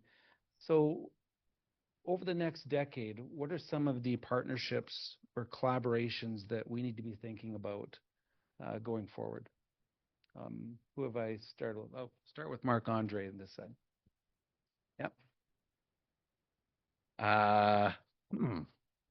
I don't know. I think I feel like we've got a pretty good handle on things. I mean, Josh was just saying, like, I think that bigger tent approach, maybe actually I'll throw one out there. We should be thinking about expanding our relationships with the credit union sector, for example. You mentioned Affinity as a supporter of SES, but that funding component could be, at least in part, helped by the credit union sector. We've got the big cooperative retailing system and Federated. They have tremendous capacity. I think they can be part of this too, and they could be great partners. They're all community-minded organizations, so we can tap into those things, those organizations. So I'd say that would be an important, like, another player in this space. And then in the Saskatchewan context, I think we shouldn't overlook the farming community, the agricultural community. Not just because they might put up panels, but I always like to say, if you have solar panels in your home, you're a bit like a farmer. You're just skipping the growing and the plant stage, right? You're generating the energy right away. And so, I'm a farmer now with my panels at home. And I just think there's these opportunities to kind of do really fun things with producers. And I feel like that's a lot of untapped potential too. So especially in Saskatchewan and Manitoba and Alberta, those are really important stakeholders. We've seen that work in Quebec and in Ontario, and there's no reason, and in places like Texas, why can't it work here? It's just haven't had those conversations yet. Thanks. Yeah. Yeah, it's a really good question, because again, someone like me just keeps their head down and does one project after another and hope it's making a difference. But looking ahead, especially in the next 10 years, what drives me is obviously climate change and pollution and stopping that for all of our sake. And I think when over the years when I've been a part of trying to influence by the emissions reductions, it doesn't really hit home too much, or the economic benefits. Okay, that's something that we all. It's more tangible, but it's still not, the climate emergency type of urgency. So I think it's, when I see the bigger and badder forest fires, for instance, that's starting to hit all of us, whether where we live or vacation or whatever, and the smoke that goes through our towns and cities and as well. So I would say, I, not that I know a lot about it, but I think collaborating more with First Nations who it's more in, I'll say it's more ingrained in them, and maybe they can help us together explain it better, for all the reasons I mentioned, and to maybe, I don't know, not that you can tell the future, but kind of foresee, a dollar spent now is worth 6 or 8, and livelihoods and tourism and just global health later on. A lot of us, I think, don't have enough time to spend on that advocacy part. We're muddled in the regulations and the small pieces of it. But yeah, we need to step it up somehow. And again, I'm just glad to be a part of this, and maybe this will take us another step from here. Thanks, Jason. Joshua. Yeah, in terms of partners and partnerships, I think a huge one is, like you mentioned, First Nations partnering with post-secondary institutions, training, like universities, like, the trade schools. Bringing education to First Nations communities would be massive. I haven't lived in my home community for a long time. I go there often because I'm doing some projects there.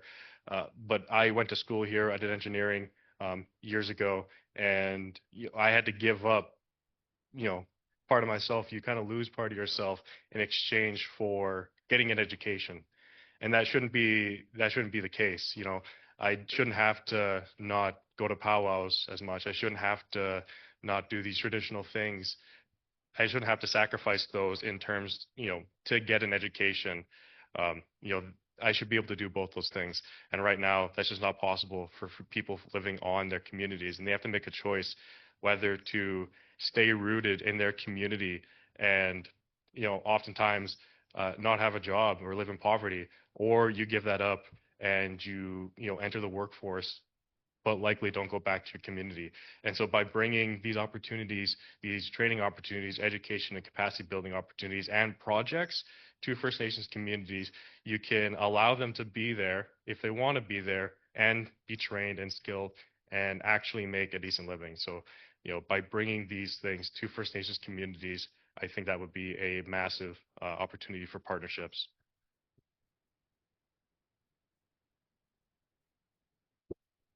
Well, thank you so much. Now it's your turn, audience, to participate. I know there's a number of questions that the audience will have, and again, if you want to ask an individual panelist the question, or even the panel in general, it's up to you. So I'll come to you with the mic so those online can hear your question. Oh, you got mic runners. Nice. Thanks.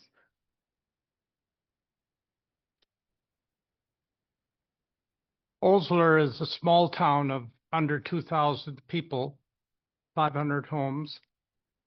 Is it possible to set up enough panels so that you could provide enough power for the entire town? Like, is it theoretically possible? Yeah, basically anything is for sure theoretically possible. It is possible, definitely. It's just, is it financially possible?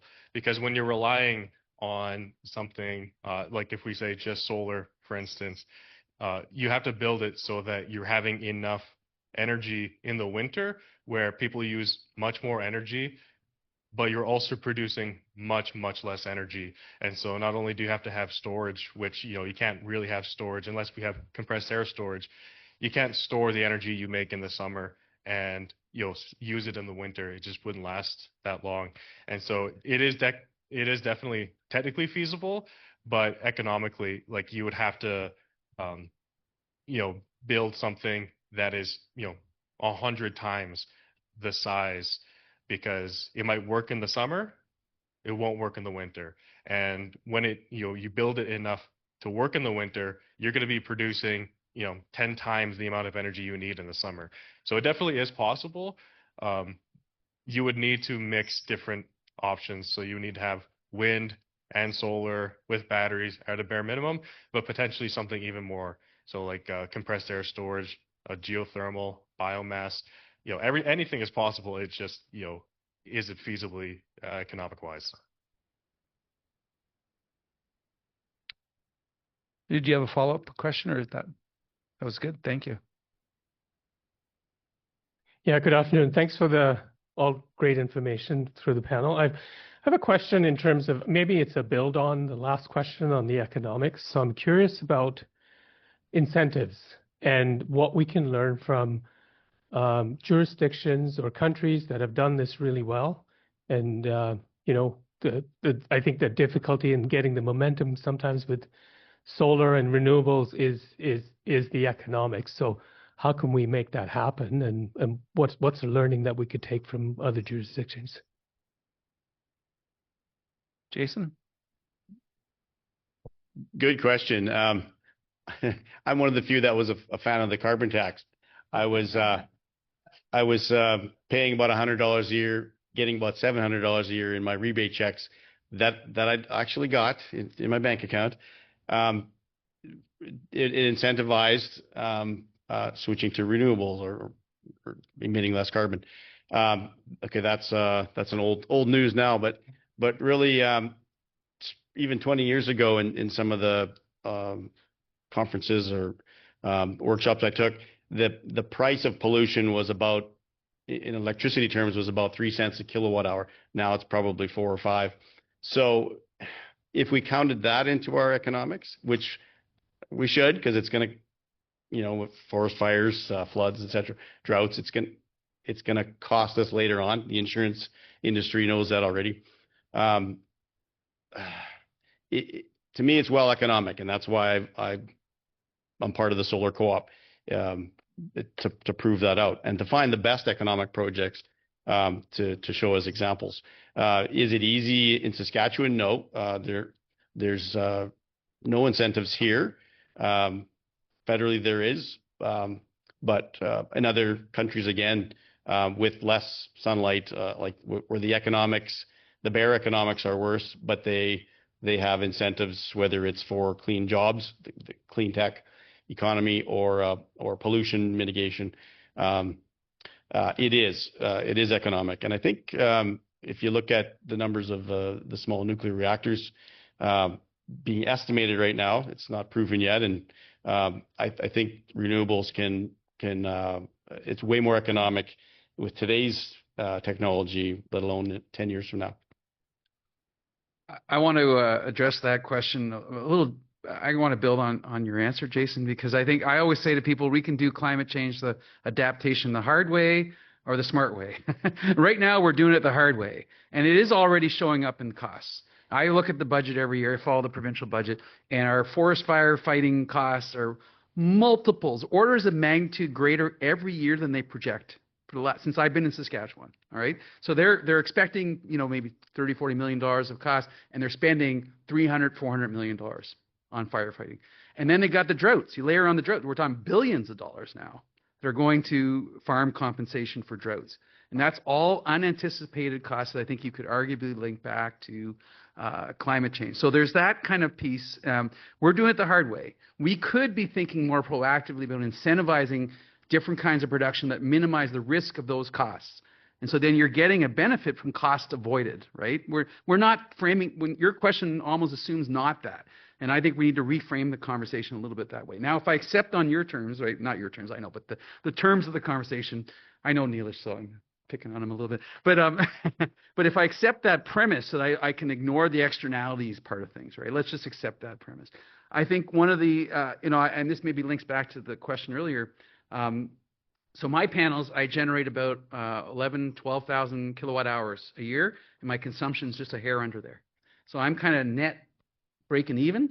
And the reason I have a battery, it's called the grid, and it's Saskatoon Light and Power. So I don't produce much in the winter, but I'm building enough credits over the nice months that I basically pay nothing for my electricity over the cold months, right? And so that's one way we can start thinking about that. And then and so I got a $40,000 interest-free loan from the federal government. That program is no longer offered, and it was super attractive in the context of the carbon tax, right? Because there was an expectation of escalating costs from the grid that I was in principle avoiding because I had the panels and I'm breaking even on my energy production. And I was getting a 0% interest-free loan from the federal government. And it would all pay for itself in 10, 15 years. Easy, right? And so, yeah, you say, well, Marc-Andre, there's an opportunity cost to the interest-free loan. Absolutely. But there's an opportunity cost to not doing anything too. And that's, we're not capturing that. We're just not thinking about it. It's framed out, you know. We filter out these important considerations and we need to filter them in. And so that's part of the conversation around this economic piece is we need to constantly do what Jason does, and which is remind ourselves of the costs of not acting. And those are the costs we're facing, not just in terms of economic costs in the budget, but in the quality of life. Like people can't use their cabins in the summer, right? People can't plan vacations. I'm an avid outdoorsman. I have a hard time planning my camping expeditions now because I have to worry about forest fires. I have to worry about dying in a forest fire, right? This happened to, if I can mention, Stan, you were out in the bush and the forest fire, they had to pack up and leave, you know, a week early. What does that cost? We're not thinking about those things, and we need to. We need to have that conversation. I think community energy cooperatives can help bring that conversation to the general public. One thing I wanted to add to this is you always hear about renewable energy incentives. When there's a project and there's funding, it's plastered outside. You see the big sign, funded by whoever. And so you are always aware of these incentives for renewable energy projects, and you hear about them in the news, those kind of things. And that makes people think that renewable energy is much more expensive than it is, that you need to have these incentives to compete with oil and gas and fossil fuels.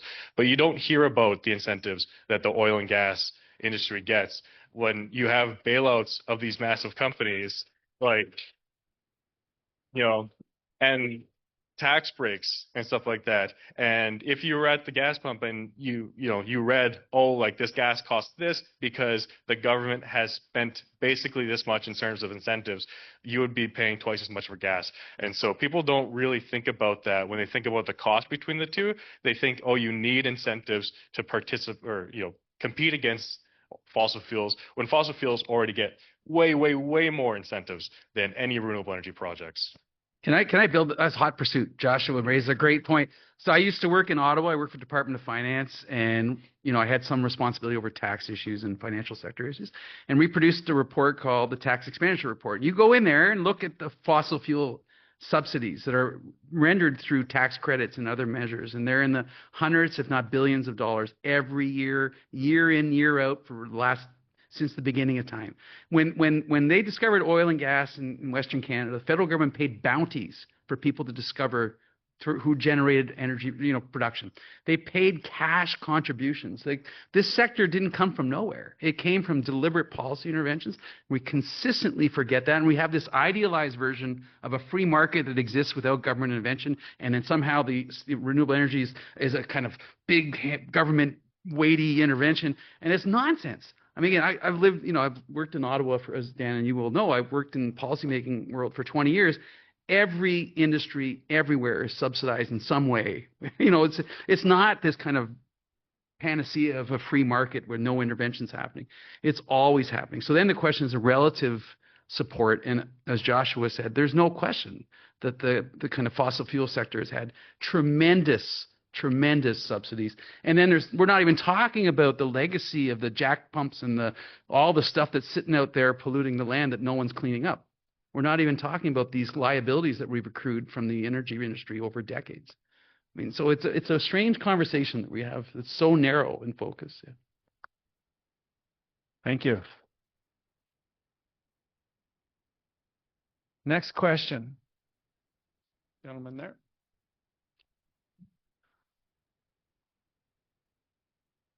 Hi, I'm Joe Schmutz. I'm the proud owner of a partially home-built solar array about 15 kilometers west of here. I wanted to make two comments. One is, it's wonderful to see this, and I'm one of 4 people who, I dare say, helped fertilize this creation. And that started about 13 years ago. And then 12 years ago, and then 11 years ago, and there's lots to be said about that. But the important thing was there were no people who told us, no, it couldn't be done. There are people from Sask Power who told us, don't do it this way, do it that way. And that was wonderful. That was a key. It could be done. And you have all shared wonderful ideas. Let's just get on and do them. We know how to do this, but then there's a nagging thing in the back of my mind that says, if we talk about climate change, we need to do that not just in Saskatchewan, but lots of other places. Do we have enough critical minerals to supply the majority of the people, or that we need to do this? And how are we gonna do that? Marc-Andre used the word resilience. Can we build these systems to be resilient so that somebody 1,000 miles away doesn't let a bird go with 4 little rotors that stop the airplanes in Munich or stop whatever? So I'm sorry to bring up this somewhat unpleasant thought, but maybe what we should tackle that at the time, now. The time is now. We know how to build these things. Let's build them. Let's expand it. Let's do it right. But maybe we need to think beyond. Should someone stop me if I buy one of those little lights, that have a little solar thing on my lawn that is absolutely useless? Should we make an effort to conserve the critical facilities and minerals that we have, and so that we can all benefit in the greatest way possible? Thank you.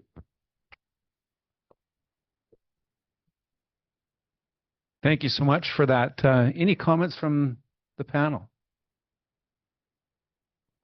Sure, just a quick one. Thank you, and thanks, Joe. I agreed. This used to be called early on in my career conservation. I worked in the natural gas industry, and we needed to conserve because we didn't know how much we had, and then it turned into we're kind of running out in Saskatchewan, but it's also turning into a climate change things. But really, if we rethink it back to, are we wasting? Yes. And how much? A lot. Talk to our elders, I'll say, those who kind of have gone from using a fifth, a quarter of what we use now in terms of energy. Yeah, we can do with a lot less and still be function properly. Good point.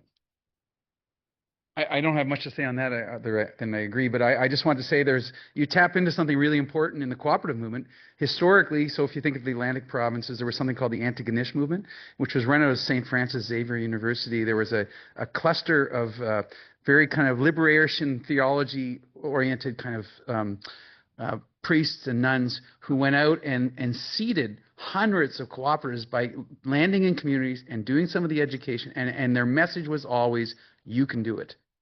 You can do it. And don't wait for somebody else to do it. You start it now. And we'll give you some tools, but you've got to lead it. And that movement was, really powerful. You see this all over the world. When you give people that agency, really important things can happen quickly. So I love that message. Yeah. Another question over here from the audience.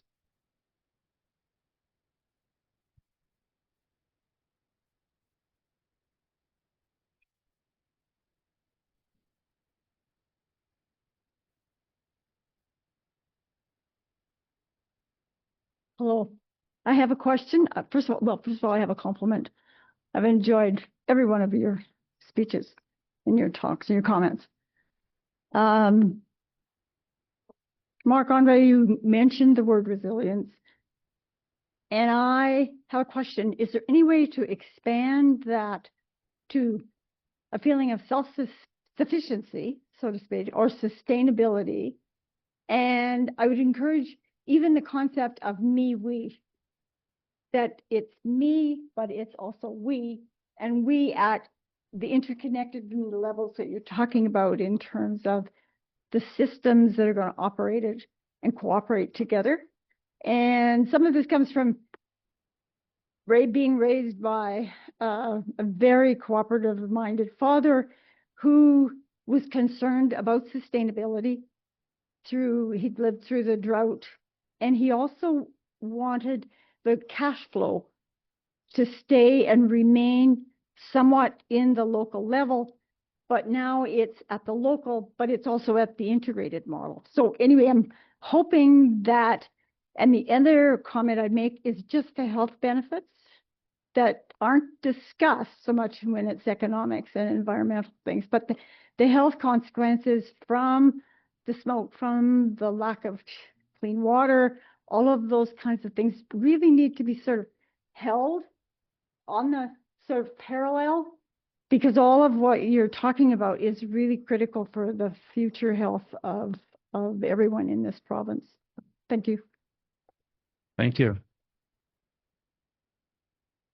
Any comments from any of the panelists on that? Sure. Yeah, I have a comment, especially on the health part. I was doing a community energy plan for an Indigenous community, and that's something that came up, and it's something I talk about when we're talking about different energy options, those kind of things. And luckily, if you're here in Saskatoon, in terms of energy, the worst things you're going to experience is pollution or smoke, or if you have a natural gas, burner in your house, exposure to that. But something like a diesel generator is going to be putting particulates right into the atmosphere, and you're going to be breathing them. You're going to be, within a kilometer or something like that. And in talking to these communities and looking at, how much are you willing to pay for a clean energy solution, when they're comparing it, just looking at, this is how much we pay for diesel, this is how much we would pay for that clean energy solution, they often will say, well, that's quite a bit more expensive. And then you ask them, okay, well, the difference between the average age being 65 and 75, how much is that worth? And then when you calculate that, and you can do economic models in terms of, they think it's worth $10,000 or something like that. When you factor in those things, not only living longer, but being able to be healthy for longer, then you really see the value in these economic or these renewable energy opportunities. And then you say, I would pay so much more if this means that the average lifespan and the decreased health risks in my community are that much improved.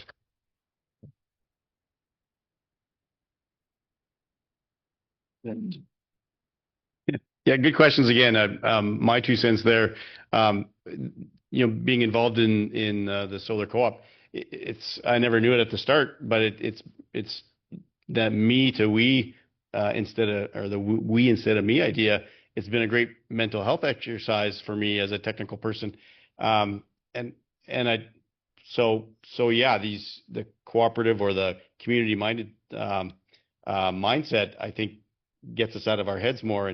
And I think I'm old enough to start to see that it's turning into a me generation, or with things that our phones, etc. And we all look after, or I think the trend is to look after ourselves more and more with fitness and whatnot, but not thinking about our air and our water so much. So yeah, I think this kind of stuff ties to all of that as well, and it keeps me going as well, because it's those vast intangible benefits that you can't put a price tag on, right? And seeing your raising your grandchildren or being around for your grandchildren versus not, that's priceless. So it just needs to get done for sure. I want to tell a very slightly optimistic story on the me-we question. If you do this thing called backward induction, we're doing game theory. You work from the conclusion backwards to the logical decision making. If you're nearing the end of your life, I think very few people would like, I wish I spent more time on social media. I wish I had amassed more money. You almost always think, I wish I'd spent more time with my family. I wish I'd had bigger, richer friend networks. I wish I was more connected. And I think that idea is actually, I'm going to be a little optimistic. I think young people are actually starting to find that, recover that idea, because even my youngest daughter, she's 15, and she got a flip phone. She didn't want a fancy phone because she didn't want to be glued to her device. Okay, so she made that decision actively, and then she started making CDs. She wants the physical medium because she doesn't want to live in the digital space. And I think there's a bit of a current of thought that's kind of moving in that direction. And then I want to say a story, finally, to conclude, is a bit of a hopeful story. I just read Murray Fulton, one of the Center's scholars of long-standing scholars and brilliant mind. He shared with me a story from the United States where it was in Cincinnati, Ohio. The evangelical church movement, believe it or not, evangelical church movement fought for a policy change at the municipal level to create daycares for children, preschool children.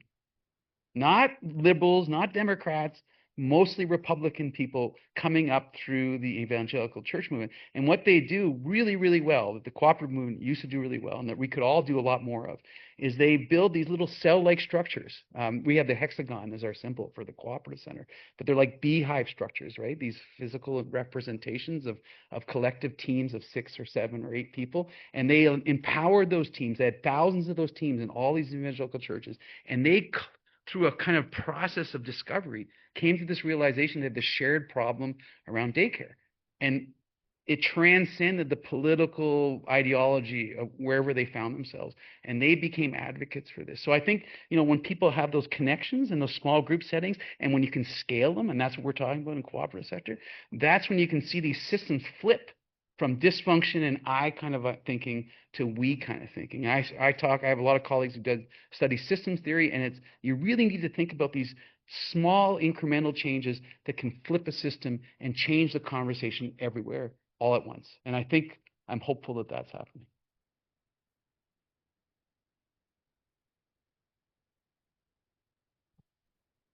Any other questions? Okay, we're right on questions. Sorry, we have some online questions.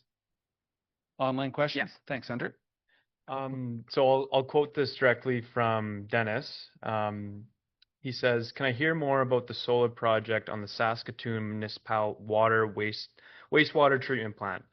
I think that RECs in every city in Canada should be supported to do the same thing to add resilience to critical infrastructure in anticipation of extreme weather events." Jason, you want to start with that one? Yeah, thanks. If I get that right, Hunter, I think this Saskatoon Light and Power, or the city, was looking at solar power, for instance, at the wastewater treatment plant, and there's space to do a megawatt or more. But if I understand it right, and maybe Jose or someone in the audience can tell us more, but I don't think it's happening yet. But a great idea, and obviously, I'm sure an economic project as well. One thing I just wanted to comment. I make a lot of community energy plans for Indigenous communities. I'm just finishing up one for the Whitecap Dakota Nation. There are some projects that economically just aren't as good as the others. And one thing I was looking at was the wastewater treatment plant. And so it uses the most amount of energy out of all the buildings, besides the casino on Whitecap Dakota. It uses a lot of energy. But, and maybe this is a policy thing. The way that the bill structure is set up is that for the first 15,000 kilowatt hours a month, they spend 11 cents. And then after you hit that 15,000 kilowatt hour per month mark, for the rest of the month, you only pay like 7 cents per kilowatt hour. And so when you have these solar projects and they're doing net metering on this, you're shaving off the top where you're buying power for only 7 cents per kilowatt hour. That really, hurts the economics of something like this. And so, it's not always as simple as to say, well, this thing uses a lot of energy, so we should put solar panels on it, especially for Whitecap, and they're going to be the ones paying for this. They want to see some kind of return on it. So something that we decided was, okay, well, it's probably going to make a lot more sense to put it on the school because they don't use that much energy. And again, maybe this is like a policy thing to make it so that renewable energy opportunities like solar net metering are more attractive on these very high energy use buildings. Thank you. Any more, Hunter, from online? Yeah, one more from Catalina. Says, we have heard about the federal and provincial government. What should the strategy be from municipalities? Who's reaching for their mic the quickest here? Sure. And in the other hat that I wear as a renewable energy consultant, some municipalities are leading. The city of Moose Jaw, for instance, Moose Jaw and Regina, their water treatment plant, the Buffalo Pound water treatment plant that they share have a lot of solar power, for instance, and there's probably some communities.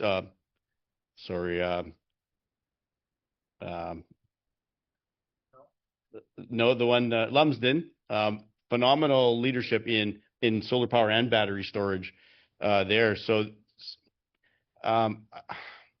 it's hard to know, to generalize as to what they should do. Some are already doing it and winning municipal awards for it. I guess it depends on the people, the leaders' background and what they've heard or experienced. But and again, almost all the communities are served directly by SaskPower, and I got to say, it's very limiting, as Joshua was saying, in what's allowed or the pricing policies.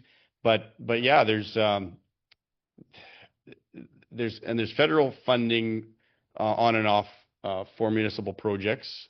Right now, there's little, but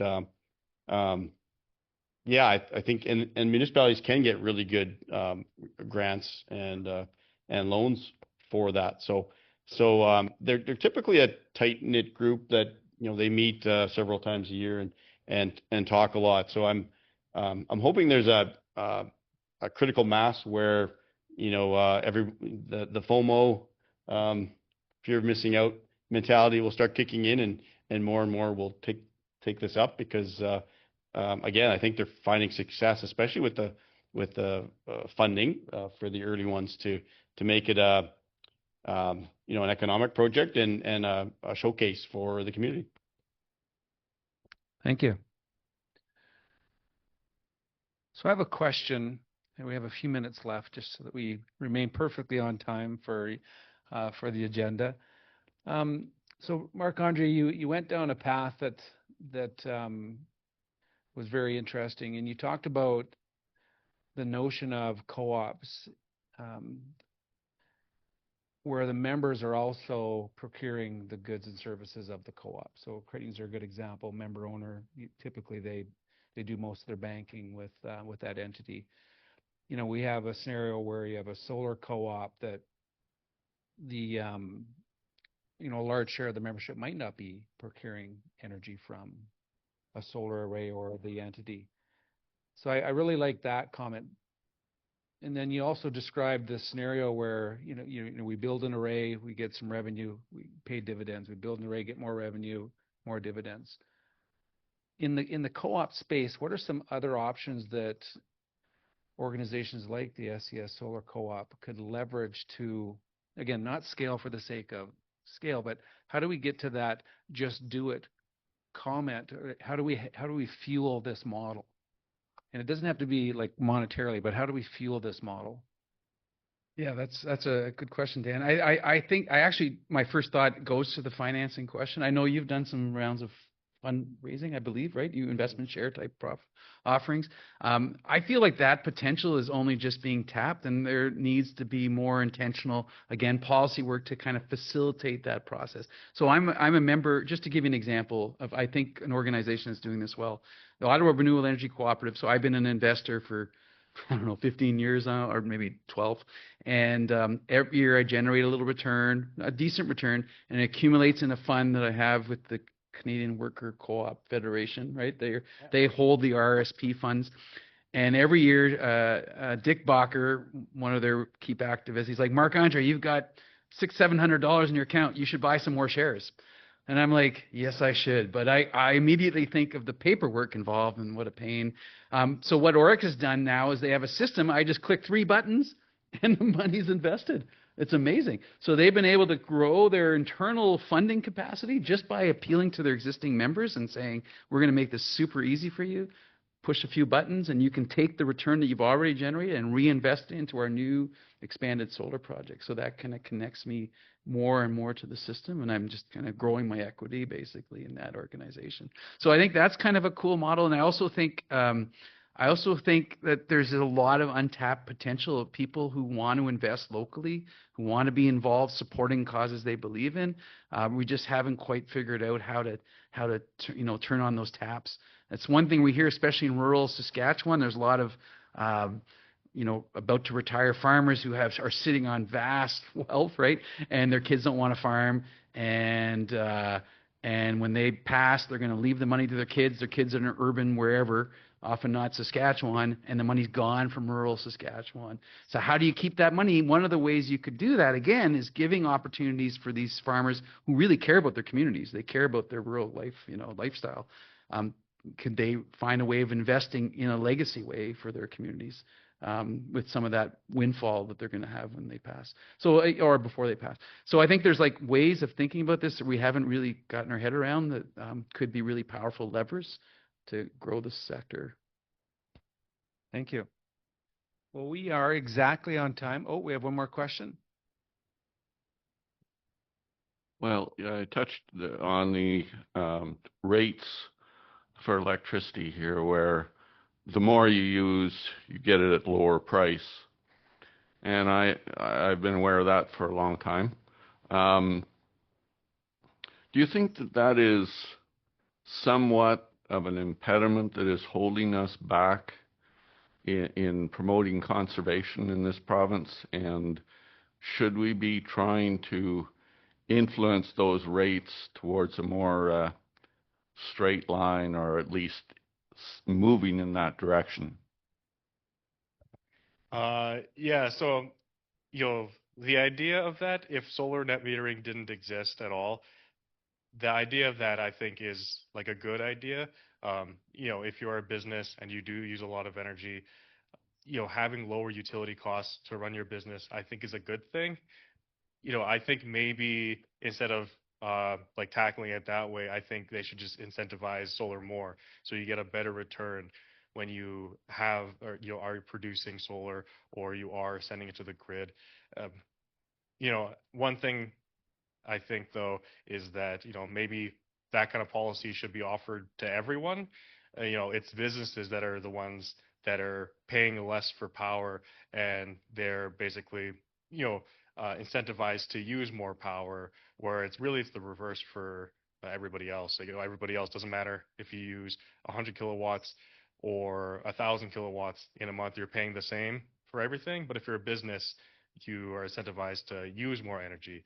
And so I think that maybe that policy should be applied to everything, or maybe it shouldn't be there at all, or maybe it should just be make a lot more economic sense, in terms of maybe the rates you get back from SaskPower for producing energy, maybe they are better, so it actually does incentivize for these large projects. Thank you. Any other, Jason? Sure, thanks. Just quickly, agreed. And water is like that as well. Natural gas to an extent. The more you use, the cheaper it gets. And that's been a great accounting model to pay for what each user uses, the cost of what each user uses. But again, the externalities aren't accounted for there. So very hard. I love all of our regulations in Canada because it's gotten us this far, but it's so hard to change them when we need to. In this case, for environmental reasons. So yeah, we've got to rethink how we do that. And I don't have an easy answer. There's, again, smarter people than me, administrators, for instance, that maybe can figure that out so that it's fair. Also, the little people don't have as much clout necessarily as the I'll say big industry or big users. So it's hard for the decision maker to listen to everybody and make it more fair that way. But a good question, and you're right. We need to find ways to, especially on the pollution side, even that out. Just one, maybe two quick comments. I mean, of course, one of the ways you get lobbying scale is by having more members in your co-op, and right. And historically, if you think of the wheat pools were really powerful politically. They had their own farmers' parliament, and when they spoke, Ottawa listened, or when they spoke, the province listened, because they were able to kind of aggregate the voices of their members, right? So that's that's part of the solution is the cooperative scaling issue. Just on the pricing, and I haven't thought this through, but one thing that jumped out at me moving to Saskatchewan from Ontario is you don't have time of day pricing, I believe, right? Do we? No, right. And in Ontario, like I would make sure we did our washes after 7 o'clock at night, and then I think of when is solar energy going to come online? It's going to be during the day when you're typically paying more. And then maybe if you had and I'm just thinking this through on the fly here, but if you were in like in my house, if I'm doing the net metering thing, maybe I'd get a little more credit for producing energy when the demand is highest during the day, right? And so you could start thinking about this, and then I'm getting this box that's going to be optimizing. Then you could do really fun things, right? But we're not even having those conversations. I'm blown away that we do this flat rate pricing. It's like when I was growing up, we paid one lump sum for water, and people just abuse water consumption, right? Like, what's going on here? Why isn't that happening in Saskatchewan? I don't know. But you guys are from here. You can tell me. Okay. Well, thank you very much, panelists. I've been a part of or witnessed a lot of panels, and I truly believe this is one of the most compelling ones that I've been a part of. So thank you so much for your time, and I really appreciate the effort. Thank you.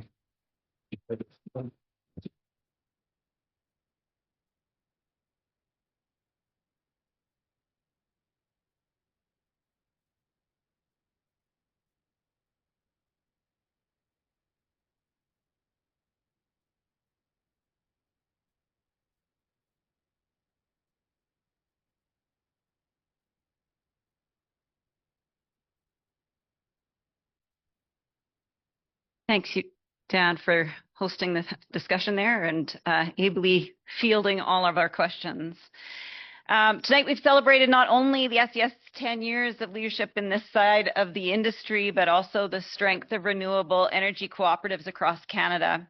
So on behalf of the board, thank you to our panelists and to our partners, the CECC, the CCSC, and the FNPA. Yes, I did write down what they all meant before I came today. And thank you all for joining us today.